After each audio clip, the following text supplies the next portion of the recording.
Namaskar. Today we are meeting in this park. It's the natural Nazara that we are looking here. It's very nice time, nice place, nice action of listening in praise of nature. Our nation is known as a multi-linguist and multicultural country. Our present Prime Minister Narendra Modi ji addressed the whole world with unity in diversity. विभिन्नता में एकता हमारे भारत की सबसे बड़ी पहचान है। तो आप उसके बारे में अपने विचार दीजिए। विचार बस यही है कि जितना मतलब नेचर से जितना हो सकता है ना उतना संबंध बनाओ। जी उसको दोस्ती की तरह है ना, बिल्कुल दोस्त की तरह रखो उसे। जी सर। ठीक है, ये नहीं है कि उसको पौधा लगा दिया और वो पड़ा है। जी, आपने ट्री प्लांटेशन में कंट्रीब्यूट किया है। तो tree plantation is the unique solution of pollution ये कहा जाता है। तो उस संबंध में आपने कितने अभी पौधे लगवाए हैं और कितने और लगवाने के लिए आप लोगों को प्रेरित करना चाहेंगे सर? हमने कोशिश की है पिछले 2 सालों में जी कम से कम 3500 पौधे जो हमने मतलब काउंट किए हैं, लगा जहाँ से हम लाते थे तो हमने काउंट करते थे। जी सर। और उसके बाद हमने लगाए हैं उनको। जी सर। उसके बाद हमने देखा कौन से फल चुके हैं और कौन से रह गए। जी सर। उसमें से 3100 पौधे जो हैं हमने फैला दिए। जी जी। हमने ऐसे किया कि एक घर पे लगा दिया जी बाहर, और उनको जिम्मेदारी दे दी कि इसमें डेली आप पानी डालोगे, इसके अच्छे जी करोगे बच्चों की तरह। हमारी सर जो भारत की संस्कृति है इसके अंदर जो हमारी सबसे बड़ी जो विशेषता मानी जाती है कि हम विभिन्नता में एकता, विविधता में एकता भारत के सूत्र की जो सबसे बड़ी पहचान है, इसी को हमारे प्रेजेंट प्राइम मिनिस्टर ने पूरे विदेशों के अंदर जाकर के प्रचार किया, उसके बारे में बोला और हर मूल निवासी को भारतीयता की याद दिलाई। तो आप इसके बारे में क्या कहना चाहेंगे? भारतीयता की है कि इसमें हर जगह पे आपको डिफरेंट लोग मिलेंगे, उनका खान पान, उनका रहन सहन, उनके रीति रिवाज ये आपको कहीं नहीं मिलेगा। जी। इसमें क्या है, हर परिवार में अलग आदमी है, दूसरे परिवार में अलग आदमी है, तीसरे में अलग है। सब बराबर के कोई भी नहीं है यहाँ पे, इसीलिए डिफरेंट कल्चर है। जी जी। सबसे अलग। जी, यानी ये कहा जाता है कि पूरे विश्व के अंदर हमारा जो भारत देश है वो अपनी कल्चर में, कस्टम में, लैंग्वेज में हर बेस पे अपनी एक डाइवर्सिटीज़ रखता है, लेकिन उसके बावजूद भी ये अपने आप में एक ऐसी यूनिटी इन डाइवर्सिटी की सबसे बड़ी फीचर को क्रिएट करता है दुनिया के सामने। तो हम हर फील्ड के अंदर, चाहे वो स्पोर्ट्स का फील्ड है, चाहे वो एजुकेशन का है, politically, socially, economically, personally, professionally, हर फील्ड के अंदर हम ये चीज़ों को देखते हैं। आपका क्या विचार है सर इसके बारे में? हर फील्ड के अंदर उसमें क्या है कि हर बच्चे का अलग अलग है। जी।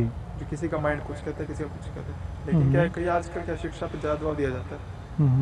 इसी क्या है कि जितनी जनता बेरोजगार होती जा रही है, तो जो स्पोर्ट्स है वो लोग भूल चुके हैं कि स्पोर्ट्स नाम की कोई चीज़ होती है। जी सर। अगर कुछ बच्चों को स्पोर्ट्स में डाला जाए तो बच्चा खेलने गया तो उसको खेलने का नहीं दिया जाता, उसको क्या पढ़ाया जाता है। हर फील्ड के अंदर हर बच्चा अपने अपने कामयाबी चलता है। जी सर। प्रकृति का, नेचर का एक बहुत बड़ा रोल माना गया है सर, क्योंकि ये हमारे को इतना फ्रेंडली नेचर प्रोवाइड करती है, फैमिलियरिटी देती है कि जब भी हम अपनी स्टडी से बर्डनसम फील करते हैं या फिर हम ऑफिशियली वर्क करते हैं और अगर हम उसमें से कुछ समय अपना नेचर के साथ बिताते हैं तो ये नेचर हमारे साथ फ्रेंडली होती है, फैमिलियरिटी हमारी शो करती है और हम बहुत सी फ्रस्ट्रेशन से, डिप्रेशन से नेचुरली हम आज़ाद होते चले जाते हैं। क्या नेचर का इतना बड़ा रोल है कि हम हमारे वर्ल्डली पीपल के अलावा हम अपने इस नेचर को प्रेफरेंस देते हैं? इतना रोल नहीं है जी। इतना अगर लोग 10 मिनट भी अगर नेचर को दे जी जी तो उनकी जो है ना, जो उनकी जो घुटने का दर्द है या आंखों प्रॉब्लम है वो काफ़ी सेट हो सकती है, क्योंकि सारा दिन घर के अंदर, मोबाइल के अंदर, टीवी के अंदर, उसमें क्या है कि वो डिप्रेशन का शिकार होते जा रहे हैं। 10 मिनट भी अगर सुबह के 5 बजे, 6 बजे, शाम के 8 बजे, 9 बजे 10 मिनट भी देते हैं ना जी, तो उसकी टेंशन सब खत्म हो सकती है। सबसे बढ़िया इलाज है, ना आपको इसमें टेबलेट की ज़रूरत है, ना आपको सिरप की ज़रूरत है। जी वो लोग इस बात को समझते नहीं। जी। आप एग्रीकल्चर से जो स्टडी कर रहे हैं सर, उसका कितना बड़ा रोल है नेचर के साथ? आप किस तरह से उसको सामंजस्य स्थापित करते हुए संबोधित करेंगे? एग्रीकल्चर का भारत में तो बहुत बड़ा रोल है जी। क्योंकि 70% जो है वो सिर्फ एग्रीकल्चर पे डिपेंड है। जी। नो फूड नो फार्मर जो जी। टाइम चल रही है आज जी के सर। टाइम में तो बहुत ज़्यादा हाईलाइट है। जी। ठीक है, वो इसी पे टिकी हुई है। क्योंकि अगर आप नेचर के साथ नहीं हो, एग्रीकल्चर के साथ नहीं हो तो नेचर भी आपके साथ नहीं है। आपको उसके साथ स्ट्रगल करना पड़ेगा। जी। विदाउट स्ट्रगल आप उसके साथ नहीं रह सकते। जी। ये एक प्रकृति है, तो आप साथ में बिल्कुल फ्रेंडली रहना पड़ेगा, इको फ्रेंडली जो होता है जी वो आपको संबंध बनाना पड़ेगा। जी। प्रेजेंट टाइम में अभी हमारे नरेंद्र मोदी जी की स्पीच के अंदर हम सुन रहे थे कि वो ऑर्गेनिक एग्रीकल्चर के ऊपर ज़्यादा जोर दे रहे थे।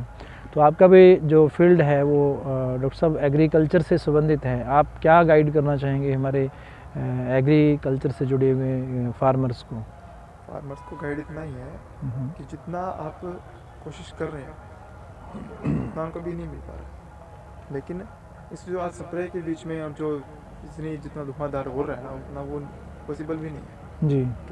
वो उसमें जहरीले पदार्थ आजकल अपने देख रहे हैं कि मार्केट में जो जहरीले पदार्थ आ रहे हैं जी कि सब्जियों को धोना पड़ता है पहले, उनको अच्छे से खाना पड़ता है, हर बाद में कहा जाता है कि पहले उन्हें धोए, ठीक है, वो उसी कारण है आजकल इंजेक्शन लगते हैं जो 2 दिन बाद जी। तैयार। ऑर्गेनिक फूड ही क्वालिटेटिव फूड है, न्यूट्रिशियस है। सबसे अगर हर आदमी ऑर्गेनिक को ही प्रेफर करने लगे, नेचर के साथ अपना सामंजस्य स्थापित करता है, तो बहुत सी बीमारियों से नेचुरली बचा जा सकता है। मीन्स दैट कि हमारी आयुर्वेदा, नेचुरोपैथी, होम्योपैथी ये कहती है कि हर आदमी, हर व्यक्ति 90% अपनी बॉडी का खुद डॉक्टर है, यानी वो अपनी हर डिजीज़ का ट्रीटमेंट खुद करना जानता है।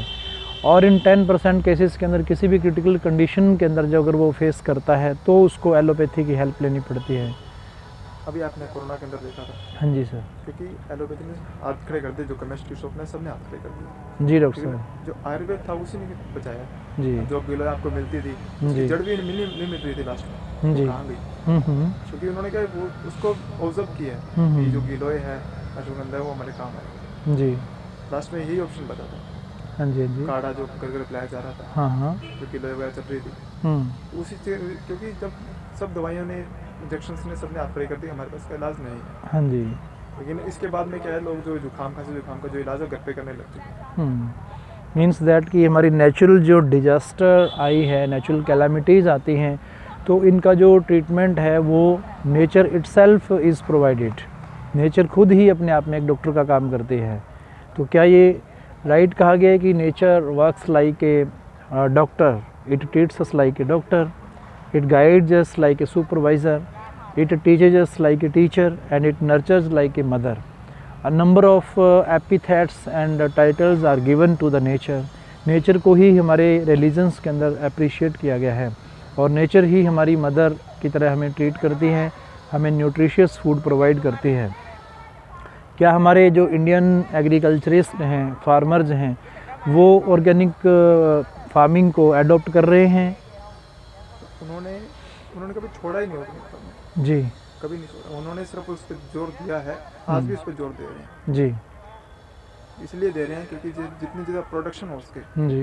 ठीक है, और उससे क्या है कि जो आजकल जो अलग अलग जो बायोमास चल रहे हैं उनको लेने की जरूरत नहीं पड़ेगी। जी। जो जिनके अंदर जो बायोमास देते हैं, प्रोटीन नेक्स वगैरह जो भी बायोमास चल रहे हैं, उनको जरूरत नहीं पड़ेगी अगर वो ऑर्गेनिक फार्मिंग में वो वापस आ जाएगा, क्योंकि उनके अंदर जो प्रोटीन है, जी डॉक्टर साहब, केमिकल्स उसके अंदर है, वो सब आपको बॉडी के अंदर ऑटोमेटिक सबके क्या एनालाइज हो जाते हैं। जी डॉक्टर साहब, सब हो जाते हैं। जी। मीन्स दैट कि ऑर्गेनिक फूड जो है वो हमारी हर टाइप के हमें ट्रीटमेंट प्रदान करता है, हमें आयुर्वेदा की मेडिसिन के रूप में भी काम किया जाता है। धन्यवाद डॉक्टर साहब, आपका बहुत ही वैल्यूएबल टाइम आज के लिए। धन्यवाद, thank you very much sir.